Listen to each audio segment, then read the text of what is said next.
Oke guys, kali ini kami akan membahas awal mula Belanda menjajah Indonesia. Yang pertama, siapa saja tokoh Belanda yang terlibat? 1. Peter Booth. 2. Jan Pieter Zoon. Yang ketiga, Herman Willem Daendels. Yang keempat, Godard van der. Yang kelima, Johannes van den Bosch. Yang keenam, J.B. van Houws. Yang ketujuh, Wilhelmina. Oke guys, lanjut. Nomor 2. Apa tujuan bangsa Belanda datang ke Indonesia?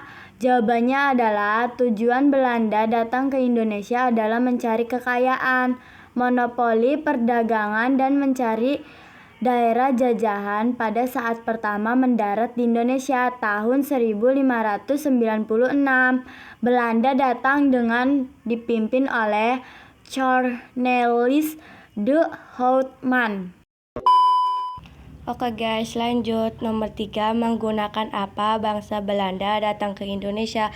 Jawabannya adalah kapal-kapal bangsa Belanda pertama kali masuk perairan kepulauan Indonesia pada tahun 1596 sebanyak 4 kapal dengan 249 awak datang ke Indonesia di bawah pemimpin Cornelis de Houtman.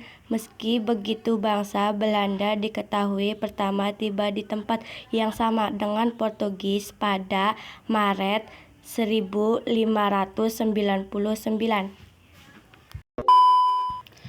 Oke guys, lanjut. Nomor 4. Bagaimana akhir bangsa Belanda kembali ke negaranya? Jawabannya adalah sebagai berikut. Pada tanggal 8 Maret 1942, Belanda secara resmi mengumumkan menyerahkan kepada Jepang.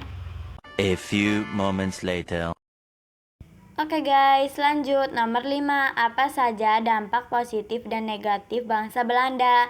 Jawabannya adalah dampak positif kedatangan Belanda bagi bangsa Indonesia adalah terdapatnya pusat aktivitas pelayaran dan perdagangan, adanya pusat aktivitas industri terhubung dan berkurangnya jarak tempuh antar daerah, bermunculan kaum intelektual dan pembangunan jaringan irigasi. A few moments later.